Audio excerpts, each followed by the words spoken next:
Hello, and welcome to Bendy Bodies with the Hypermobility MD, where we empower hypermobile dancers and athletes through education and community. This is Dr. Linda Bluestein here with co-host Jennifer Milner.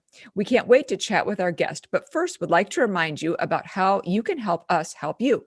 First, subscribe to the Bendy Bodies podcast and leave us a review. This is helpful for raising awareness about hypermobility and associated disorders. Second, share the Bendy Bodies podcast with your friends, family, and providers.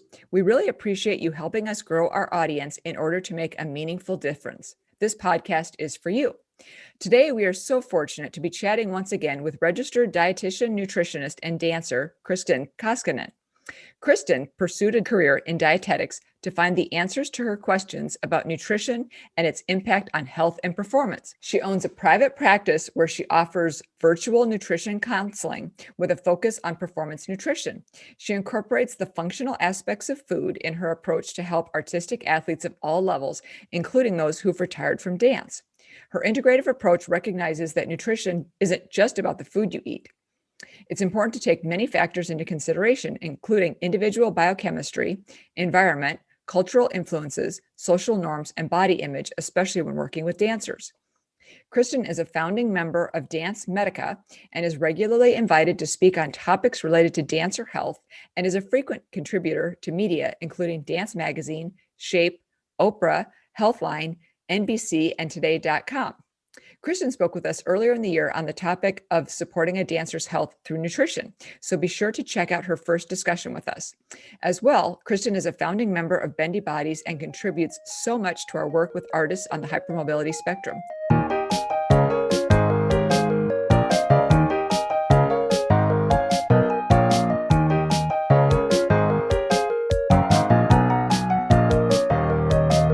Hi, Kristin, and welcome back to Bendy Bodies. Hello, thank you for having me. Yay. It's great to see you, Jen. Good to see you, as always. All right. Well, Kristin, we asked to chat with you in January because it's the time of year that we think of as kind of a holiday hangover. Lots of people feel run down and less than healthy because they've been enjoying holiday foods and surrounded by sweets. After indulging for a few weeks, people feel that emotional pendulum swing towards guilt and start making lots of unsustainable decisions on how to fuel themselves. Do you see that in your practice? I do tend to see a little bit of a blip in January because it's when people it's a fresh start. And we all like fresh starts, whether it's New Year's or birthdays or the beginning of a school year. And so for chronic dieters, this is part of their cycle. And coming to the new year might be when they'd want to see me. That's for a population that's really looking to lose weight and not necessarily trying to address other health concerns, which health and weight are not always the same thing.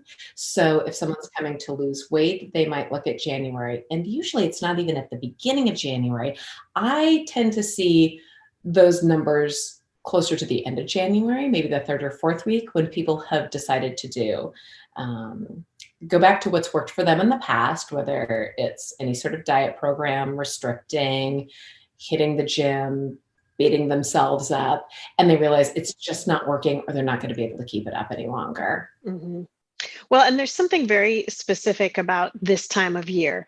I know we like to have those parameters, like spring is this and fall makes us feel that. And January makes us feel, like you said, that sense of a fresh start. But we're also coming off of a really emotionally fraught time of the holidays, where we, I think more than any other time of the year, associate some really intense emotions with food. So we have that idea of we're going to starve ourselves for the couple of days leading up to Thanksgiving so that we can eat whatever we want over Thanksgiving.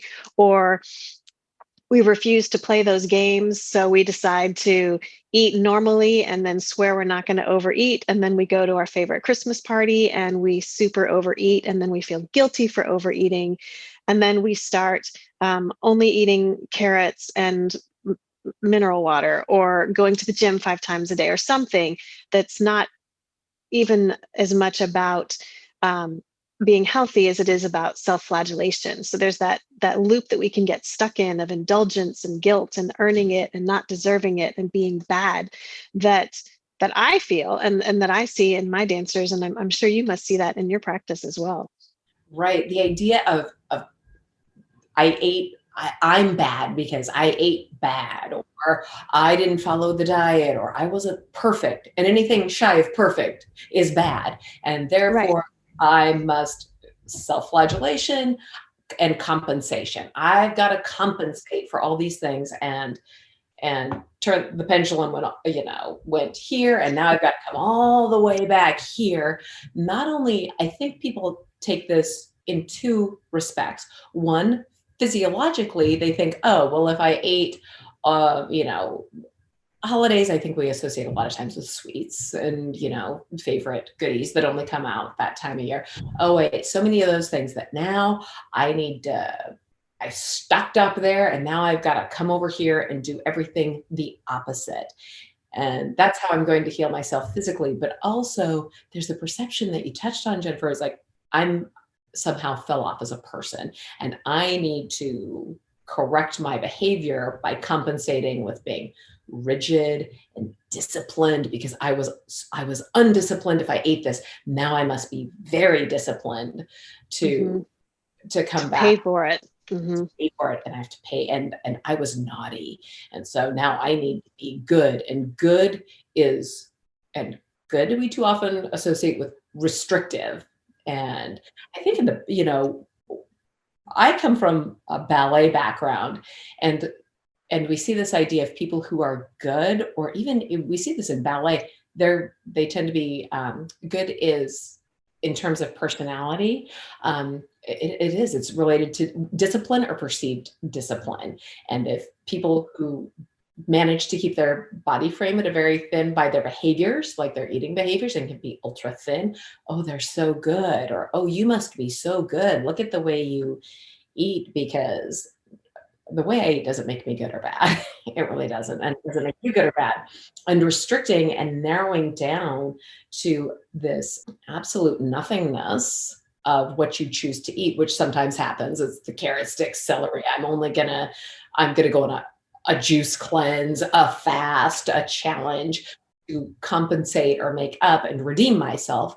That's just not the way it works. And it creates these cycles. And the cycles sometimes include binging and restricting. Sometimes they include depression, because there's a win and a fail. And depending on what we're using to mark our wins and our failures, if those wins and failures include extrinsic numbers that come from the scale, that come from a Fitbit, that come from numbers, because our body doesn't produce numbers. Like, you don't have a device here that tells you a number. So if it comes from an extrinsic that's telling you, those are the things that are telling you you're good or bad, if you buy into this mindset, which so many of us do. And it's not just the dance world, for sure. We see it all over, and social media absolutely elevates it. Absolutely. Well, and even going beyond holidays, do you think that winter itself can be some sort of a trigger? Oh, great point. Absolutely. I think something that's really important for people to recognize is, I talk about, you heard in my bio, what's your environment? Where do you live in the world? So right now we live in the Northern Hemisphere. And if you live in the Northern Hemisphere, anywhere north of, say, LA or Atlanta, or figure out where you are in between if you live in the middle of the US, but using these markers, you're going to see seasonal changes where we have less daylight. There are a lot of jokes going on where, oh, it's midnight, but I looked at the clock and it's only 6 p.m. because we have so much dark.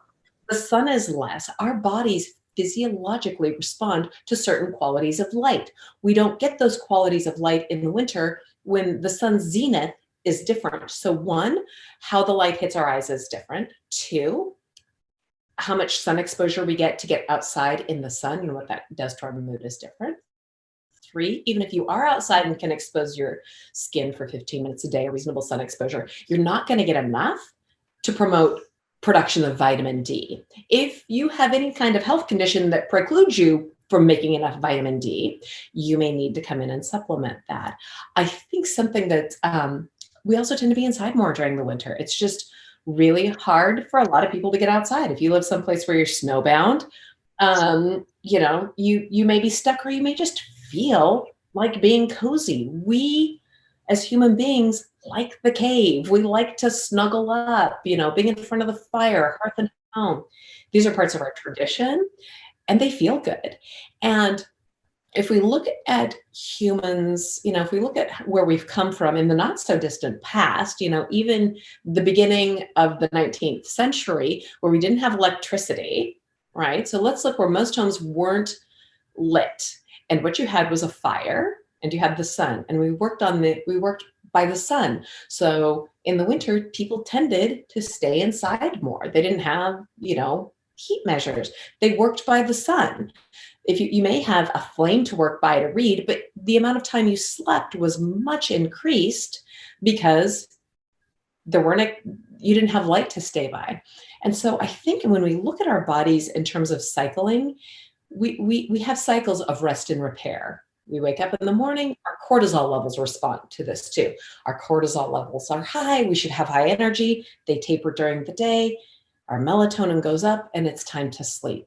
If you live someplace where your ancestors came from, someplace where they have seasonal differences, where you have 4 distinct seasons, then that winter season is a time when we rest. We are kind of developed to rest and recover. During the spring and summer, you're sowing and reaping and prepping the soil and doing all the things, and you've got lots of sun to do all the work. And then in the fall, we reap what we've sown, and in the winter, we rest and get ready to repeat that cycle. So even looking at how you feel and what you feel like doing, you may not feel like doing stuff. That could be biologic. And recognizing that your body may be different over different seasons, and that's okay. Your body may not look or feel the way it does in summer, in the winter, for reasons beyond your workout. Because we do respond to sun, we do respond to being outside. Those are physiologic drivers.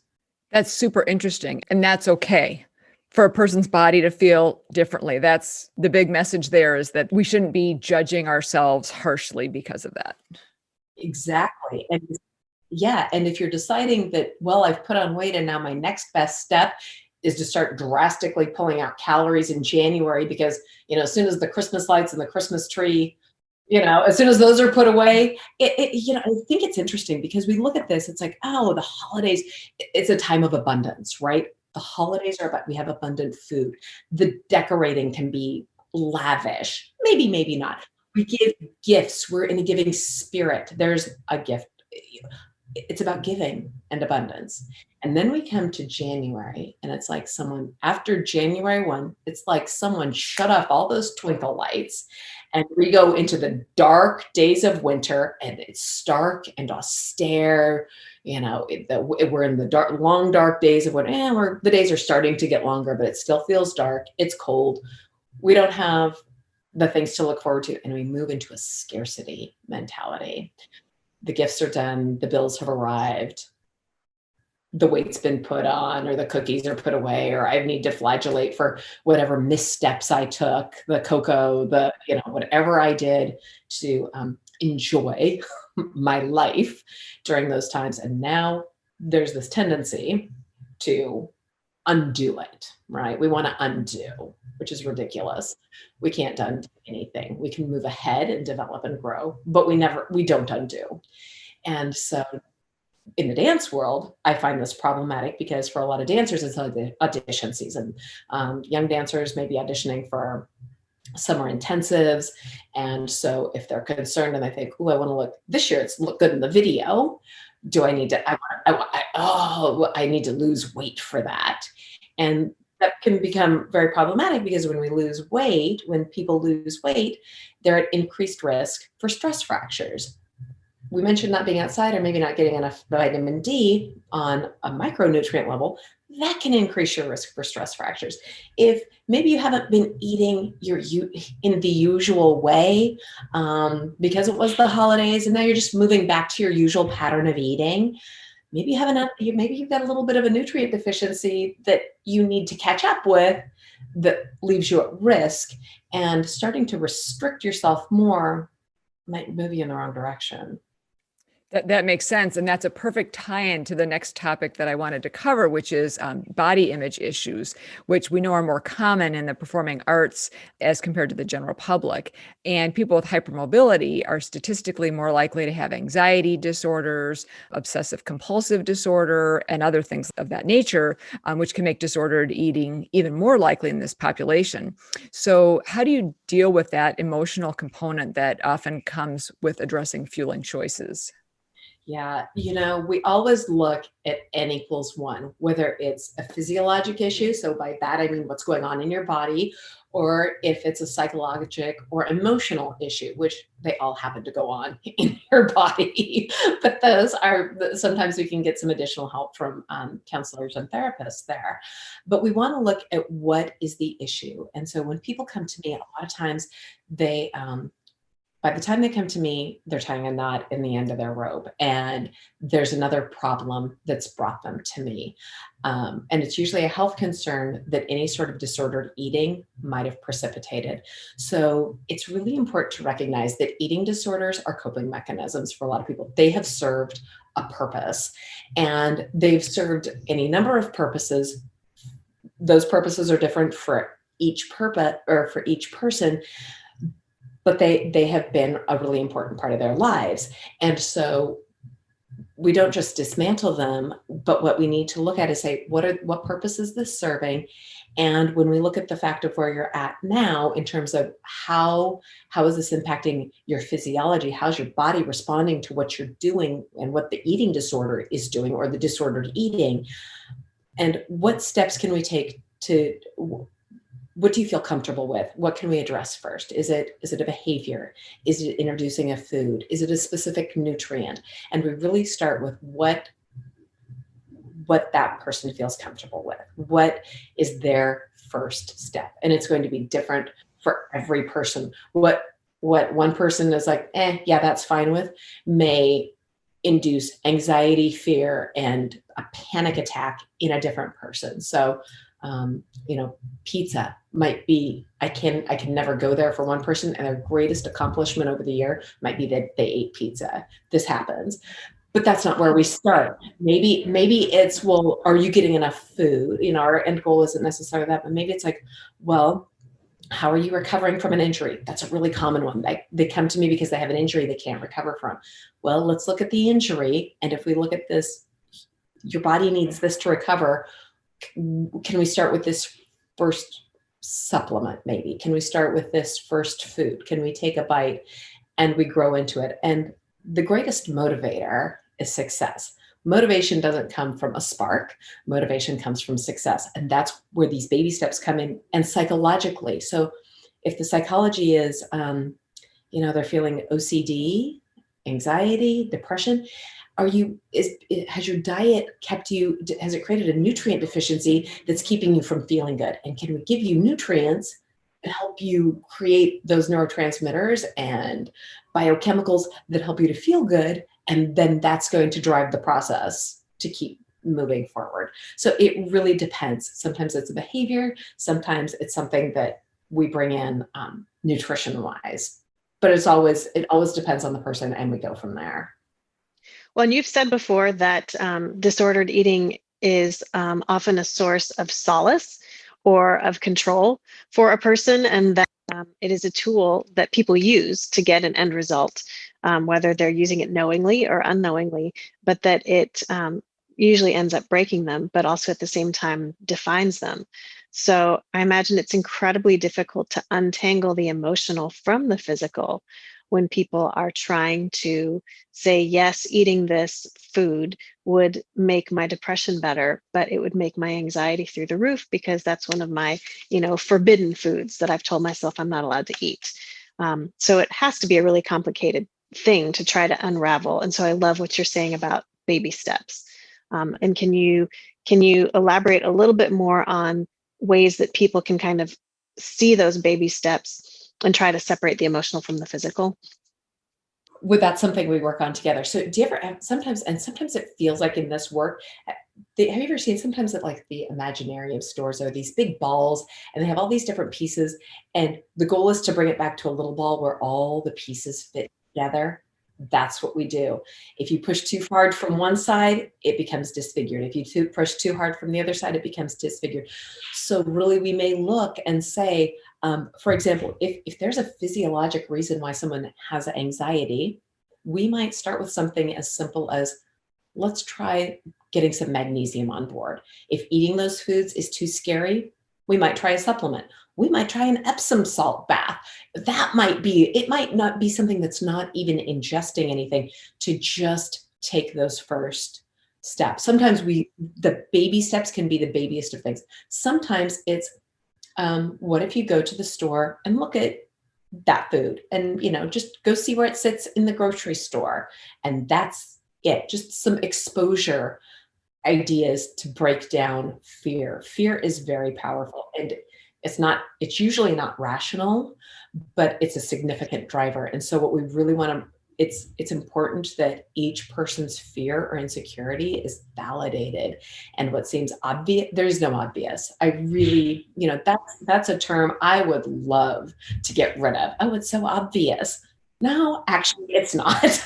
Or maybe it is for you, and that's great. But if it's not for this person, or they're obvious, they may have some other obvious things that get in their way. And so sometimes we need to remove some barriers and some false information that they're operating on that's getting in the way. So it's seeing, what are the barriers? Is it false information?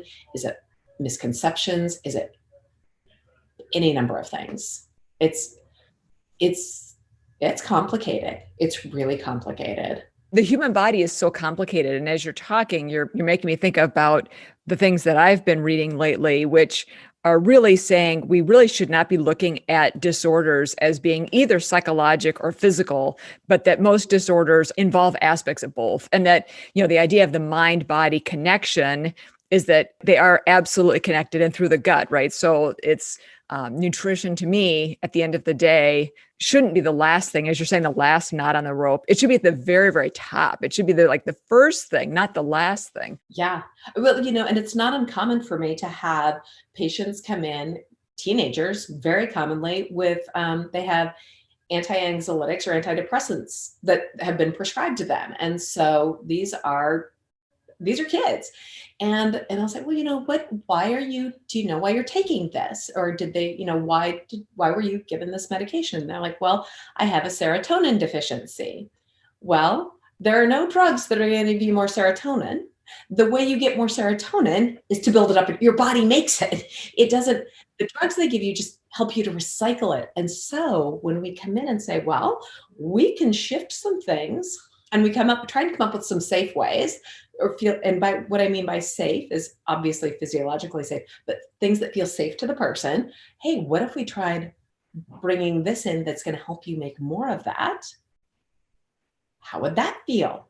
That feels pretty good. And it does feel pretty good. And then we also tend to see mood elevation. Gut issues are huge. I see that all the time. And I sometimes see that with dancers who come to me, and their primary concern is it may be weight, but usually oftentimes it's bloat. And if it's like, this is me relaxed, and they look several months pregnant and the rest of their body is, they're a classically trained ballerina. Are there some gut issues that we can work with dealing? Or do we want to strategically pull some foods out, put some foods in, pull some foods out temporarily, work them back in, see how that impacts your gut bacteria? Maybe you do need some medical intervention to help get on top of that. Or if you have some gut things, sometimes that's definitely a bendy body issue. I mean, that's, sometimes I see people and I think you need to, with all your symptoms, I think you might need to talk to Dr. Linda and see those things. Absolutely. Losing weight is especially with people who have anxiety or dancers or whatever, such a hot topic, and can be such an emotionally laden topic. But if people come to you specifically and say, can you help me set up a diet to lose weight? Like, how do you address that? Yeah, I am not a weight loss dietitian. I don't do one and done meal plans for people. I get that fairly. Hey, could you just give me a meal plan because I want to lose weight? I don't do that. Because first of all, I want to see, I ask, why do you want to lose weight? why do you want to lose weight? And usually when people want to lose weight, what they really want to lose is fat. And so what's behind that? So we want to find out what that's about. And number two, let's look at everything that's going on with you physiologically and see if maybe there's an underlying cause to what's going on, and let's look at how you feel. So if someone's main concern is they want to lose weight, maybe your weight issue is actually is a symptom of an underlying medical concern. And maybe your medical concern is something that is you have something that's going on in excess, a nutrient excess or a nutrient deficiency. And so I have a fairly lengthy intake process we go over. It includes a medical history, a nutrition history, a diet history, and I review that. And sometimes I can look through and say, it looks like maybe this is a problem. And if we treat your body, if we give it these nutrients, maybe we're going to give it what it needs to metabolize everything that it needs to. So for example, I had a young girl come to me, and it was her mother who said, oh, my daughter's gained a lot of weight since COVID started, and I just want her to have some healthy eating behaviors. And that's great. Absolutely. We can talk about intuitive eating and how to nourish your body. I love it. Well, as I reviewed her intake paperwork, I noticed she had a significant medical history that showed that maybe if we brought in some medical nutrition therapy, that's what dietitians do, we might solve some underlying problems that were causing some rashes and hiccups. And she is a singer, so that was a problem. And it may or may not impact the weight too. And so we gave her a very specific diet plan based on her needs to follow for a period of time, which in her case was just a couple of weeks. And as a result, the rash went away, the hiccups went away, and she happened to lose quite a bit of weight, which wasn't necessarily fat weight, but it was her body shifting and getting rid of some excess fluid and things that she was holding on to as a result of this underlying medical condition. And now we're moving forward with how do we maintain without this rigid diet, which is not sustainable. But now, how do we eat in ways that support your health and your well-being as you go from here and not have to deal with any of this diet nonsense and the traps of diets that too many young people get caught up in? So it sounds like you are not a calories in, calories out kind of girl, and that you feel like there's a little more work to be done than that. So how can people kind of rethink their goals and the way that they approach fueling to do it in a more healthy way? Sure. I think one of the things that I'd like to see, we've done so well shifting from good food, bad food. Where people are starting to make that transition and talking about fueling, especially in the dance world. And I'd like to take that to another level, which would be nourishing. Am I nourishing my body? And that creates a much broader perspective on food and nutrition as opposed to fueling, which is important, but fueling kind of guides us. It looks more at it's an energy, right? Like what we put in a car, and what we put in a car, it's fuel, it's energy. We measure it in certain ways. Just like when we look at fuel or energy in food, we measure it in calories. That's just an energy measurement. But it can also refer to, get to us with macros and measuring things in grams. So rather than measuring and feeling that sense of control over numbers that we like to count and feel we have control of, when we look at nourishment, that's a far broader concept, because we don't just eat energy, we eat food, and that food comes along with other components that we absolutely require for every function of our body. And whether it's healing and recovery, thinking, skin regeneration, your kidneys moving, it's all of these processes are exceptionally complicated, and they need these nutrients to work. Sometimes I like to, in a very simplified kind of way of thinking about minerals, for example. You have certain enzymes in your body, but they're like a car, but they require the mineral to be in the driver's seat to make them happen. So if you don't have the mineral there, the enzyme can't do its job. Now, of course, that's overly simplified, but it kind of gives it, sometimes it helps to have these little figures of, well, if I'm not getting enough of the nutrients I need, then the body, the things that I have going just can't work. And it goes beyond fat, protein, and carbohydrates. This is when we look at vitamins, minerals, phytonutrients, and the constellation of things we call nutrition. And nutrition and weight loss are not always the same thing. They're often not the same thing, but keeping that in mind as we move forward. As you move forward. Yeah. So not looking at it just as dieting, as you've said, not trying to lose weight, but saying, what am I trying to get out of this? And how can I move forward in a healthy way? So there are some people who are trying to move forward in a healthy way. And it is our habit as a society to look for those. If I do this, then this will happen. So we like to have those prescribed. Do this, then this will be it. And we like to have that neat little, like you said, meal plans and that kind of thing. As we try to put those sorts of things together, are there some triggers or some habits that might at first seem harmless, but that can lead to compulsive choices or disordered eating? Yeah, absolutely. The number one indicator of an eating disorder or disordered eating is going on a diet.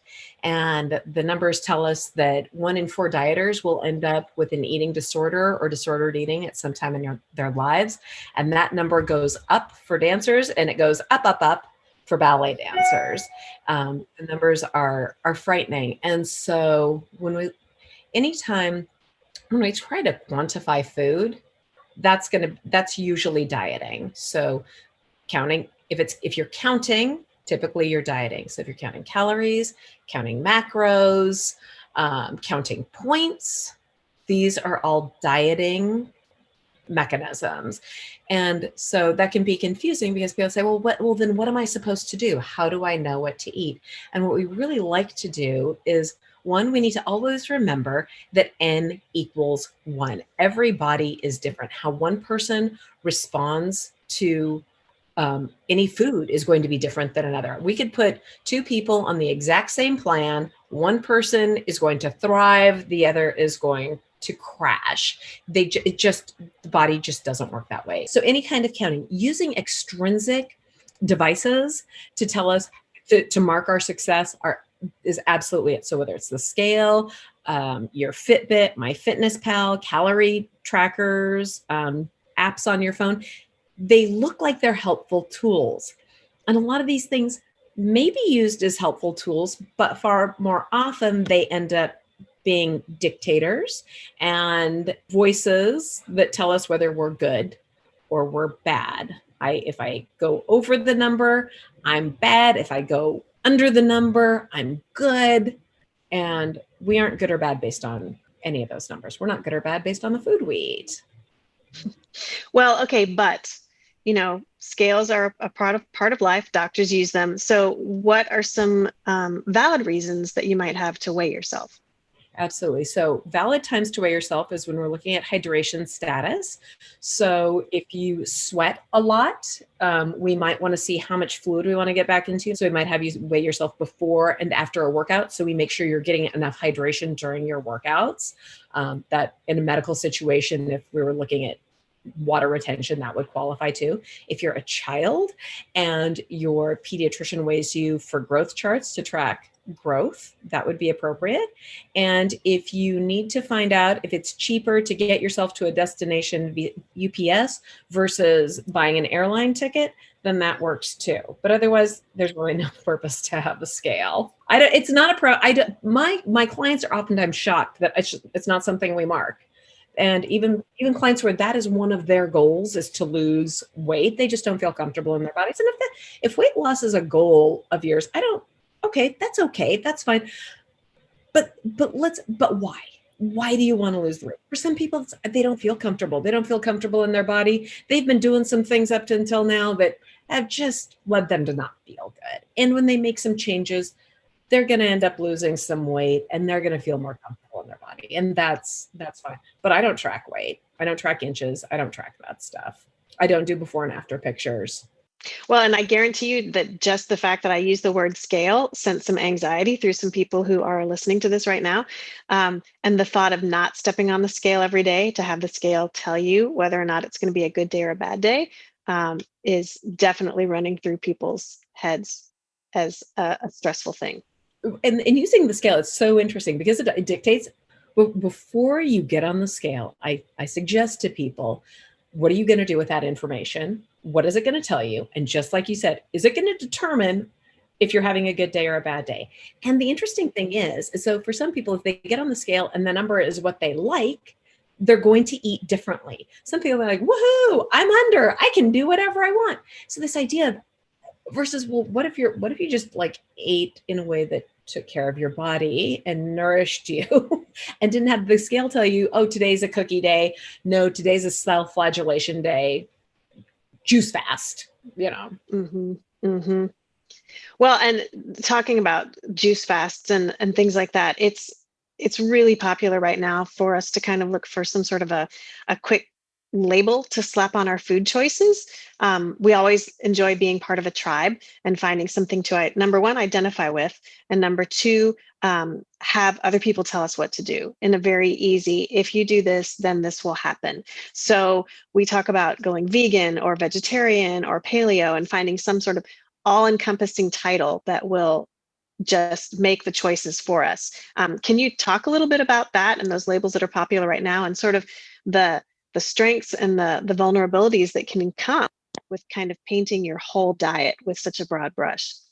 Absolutely. I think one of the things is labels tend to box us in. And so when you decide I'm going to, even if your self-language is, oh, I'm going to try this or that diet, it very, very rapidly becomes, oh, I am this or that diet. I am vegan. I am keto. I am paleo.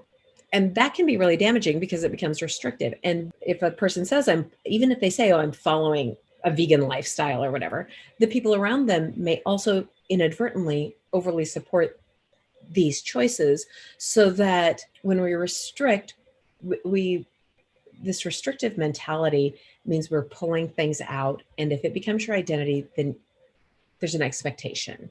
And we may have that expectation for ourselves, but it may also be, what's the expectation others have of me? And I need to fulfill that, whether I want to or not, whether I even like this anymore or not.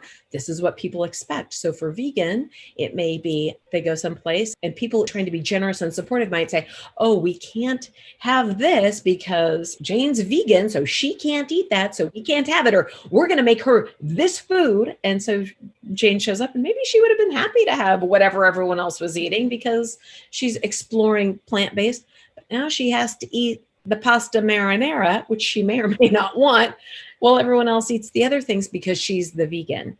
And it may, and some of these diets and labels come with other expectations or connotations. So if you're Whole30, you're this kind of person. If you're vegan, you're this kind of person.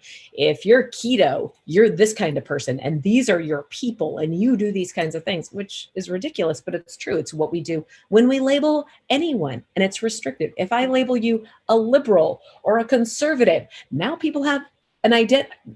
They're going to think about, well, she must do this. She must shop at this store. She likes these people. She supports these causes based on some simple red, blue, black, white, conservative, liberal, vegan, paleo, And so we don't, avoiding these black and whites can be, getting into them is restrictive. Do you feel like social media has made that even more so because maybe we're sharing certain things, or it tends to kind of be a divider where, which side of this are you on? Like Jen said, I totally agree about finding the tribe, and social media makes it kind of easier to find that tribe. Absolutely. And then people are going to, and it feeds into that. And we have this perception that more people are doing what we think it is than the reality. That's a common psychological problem. Oh, everyone's doing it. No, they're not. And they're not doing it to the degree that you think they are. Right. We see that with college kids. So they may think, oh, everyone's drinking, everyone's doing these things. But the statistics will tell us otherwise. But they may base their choices on what they perceive everyone else at tribe they want to be in is doing. So everyone is doing these things, and now so must I. Or I want to be like that, or I want to do what everyone else is doing, or I want to be current or relevant. And this is what that looks like. Well, and you see dancers Instagram influencers who say, hey, I just ate this really amazing power bowl before dance class and look what happened. And then you see a clip of them doing 8 pirouettes. And so all these dancers that follow them say, oh, I need to start eating that power bowl before dance class, not stopping to think, are the choices in that power bowl right for me? Or is it something that I should be doing or not be doing? And finding that sort of middle ground is the tricky part. I wanted to come back though to, you were talking about the veganism and vegetarianism and sort of all those different labels as a tribe. What if people are doing it for a different reason? What if there's moral or ethical considerations there? And specifically for our population, are there issues that people should be worried about with going with those types of choices? Sure. Well, I think there's been a lot in the media recently about plant-based and plant-based. So if we're talking about veganism, it's definitely plant-based, but plant-based has no definition. So if you hear in a documentary or from an influencer that they're plant-based, that doesn't necessarily mean they're vegan or that the health benefits of being plant-based translate to being vegan. So if you are following a vegan diet because of moral, ethical, ecological reasons, that's absolutely fine. Just make sure in terms of how your body is responding to what you're doing, that it actually suits you and is right for you and your body. It's not for everyone. When we look at a bendy body community or dancers or most people, they actually don't benefit from a vegan diet. Plant-based, meaning eating a lot of plant foods or most of your foods from plants. Yes, but when we remove animal-based foods, we remove a lot of nutrients, and our bodies simply absorb nutrients more easily and more readily from certain animal foods. It's just, we see it with whey in terms of recovery. We see it with certain minerals like zinc and iron when we get them from plant-based or from animal-based foods as opposed to plant-based foods. And when people remove animal foods, they also remove different components that we are now finding in the literature to be super helpful in terms of recovery and gut health, including gelatin and collagen, which are only animal-based foods. And so if you're removing those, you may be, I don't know, for some people, they're going to be okay. For other people, they are instrumental in their health and well-being. And I've seen a lot of success with people who incorporate these foods into their programs, especially with recovery, especially with connective tissue issues. Really? This is so fascinating because I normally use the word pescatarian. I eat fish. And as someone myself who has a bendy body, I have often wondered about not being pescatarian anymore or eating meat, but I overly identify exactly as you said, and everyone else around me identifies. And so it has become a huge part of who I am in a way, which it doesn't necessarily serve me like I think it does. Are there certain foods that you recommend if someone is going to try adding meat back into their diet though? Because if you've gone a really long time without eating any meat besides fish, are there certain things that you recommend that they start with? Or if you're eating fish, is that often meeting that need? Do you have any thoughts about that? Oh yeah, it can meet the need, especially if you're eating the skin and as often as possible getting fish bones, like from canned fish. Eggs, if you're not eating eggs, I think eggs can be fantastic, especially with the choline and how that can help support the brain. And they may be a source, depending on your eggs, you're going to get some degree of omega-3 fatty acids from them. I think having a bit of red meat can be really helpful for certain people. Everyone's different, but if you're looking at iron levels, especially having just even a little bit once a week, once a month, just a little bit can be helpful. Making sure the kind of meat you're eating matters. Is it sourced well? Is it humanely raised? I'm not talking about getting a bunch of crap and, eating overly processed stuff. But for some people, they may find if they try a little bit and add a little bit in, that they feel better. And for people, it brings up this idea of clean eating, right? Okay, clean doesn't have a definition. We look at the holidays as being times of abundance and, lavish. Maybe we have foods we don't necessarily enjoy the rest of the year, special holiday traditions. As people, we might let all the stops out. We spend more money on food and celebrating and entertaining and maybe booze, who knows, but we really do. These are times our families come together. We have oftentimes religious affiliations and all these celebrations. And so it's about abundance and gift giving, and we give with food and we celebrate with food, and we eat our grandma's recipes because those were made with love, and that's food. And we live in this gingerbread house of food and celebration and abundance. January 2nd hits and we go to the gym and it's stark and we beat ourselves up to hit ourselves hard. And for people who want to be clean and eat clean, which means any number of things, it's every definition is going to be different. Does that mean you eat a minimally processed food? Does that mean you're vegan? Does it mean you're raw? Does it mean you're gluten-free? Whatever it means to whoever, that's what clean is. And so now we're going to be clean. We're going to get all the decorations put away. We're going to move all that crap out. We bought all this stuff. Now we hate the stuff. Now we're going to organize the house. We're going to go real simple. We're going to home edit. We're going to Marie Kondo after we've just done all this stuff. Rubbermaid containers are going to be on sale. Everyone's going to do that. And it's a bit extreme. And we want to undo what we just did. Why? We don't need to undo what we just did. We may want to move forward and, now we've had all these things and now I recognize maybe I don't feel as good. Are there some things I need to change? Do I need to bring something more in? Do I maybe need to let something go? This is a time of year when I've enjoyed things and now I'm going to enjoy reconnecting with other foods and training methods, but not trying to undo, or say that was bad or naughty. No, it wasn't. You were on the nice list on December 25th. You're still on the nice list now. It doesn't matter what you ate. It's okay. So you're saying we shouldn't try to undo what we've done. We should just try to move forward. Move forward and see. And you're undoing. Here's the thing.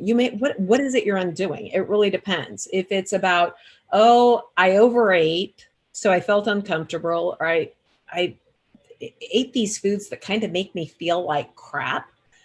In the long run, maybe you need to pull off on those foods. And maybe generally speaking, you do. I use these bentos in my practice a lot. And something that I have in my bentos is a hold space. Sometimes the holidays become the bento where it's all hold space items. Hold space are usually fun things that we celebrate. So maybe your bento has been, out of the 6 slots, 5 fun items and 1 leaf of lettuce. And you're like, that was fun, but it doesn't make me feel good. And so now I'm going to go back to what makes me feel good physically, mentally, because what we put in our body impacts our mental health as well. And maybe I want to work back to that. And maybe I need some help knowing what that is. Maybe you don't know what that is. That's a problem. Just because a cleanse, a challenge, a diet says it'll help you lose weight does not mean it will help you feel good. It doesn't necessarily even mean it will help you lose weight. It may help some people lose weight. It may help some people feel good. It may not work or be appropriate for you. And if it's not something that you can maintain essentially for the rest of your life, there are going to be shifts. Our bodies shift and change over the course of a day, a season, as we grow, as we mature during different, what you needed when you were a professional dancer is probably a bit different than what you need when you're not a professional dancer.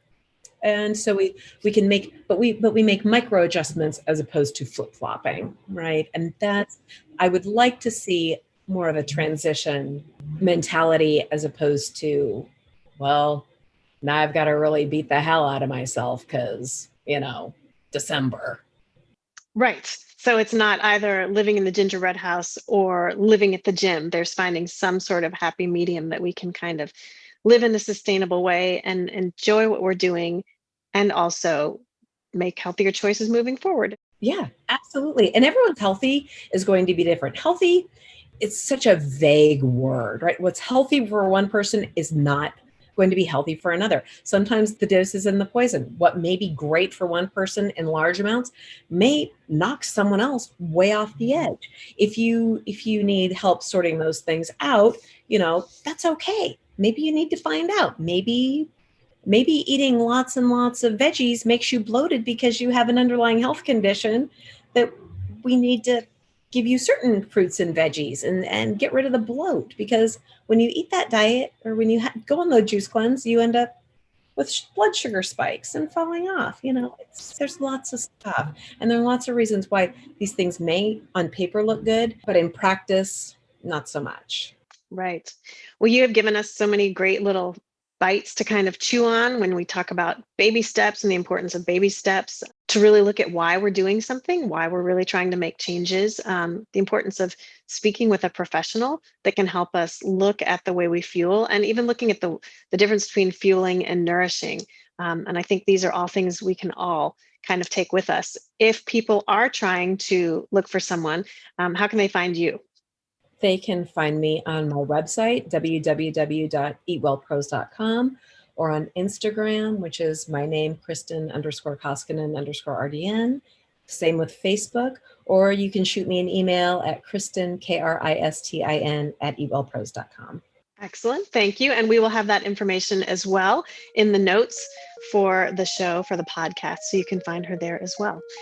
Well, you have been listening to Bendy Bodies with the Hypermobility MD as we chat with registered dietitian nutritionist Kristin Koskinen. Kristin, thank you so much for coming back to chat with us again. We always learn so much from you and really appreciate you sharing your wisdom with us. Thank you for having me. It was wonderful chatting with you. Thank you. Absolutely. Thank you. Bye. Thank you for joining us for this episode of Bendy Bodies with the Hypermobility MD, where we explore the intersection of health and hypermobility for dancers and other artistic athletes. Please leave us a review on your favorite podcast player. Remember to subscribe so you won't miss future episodes. Be sure to subscribe to the Bendy Bodies YouTube channel as well. Thank you for helping us spread the word about hypermobility and associated conditions. Visit our website, www.bendybodies.org, for more information.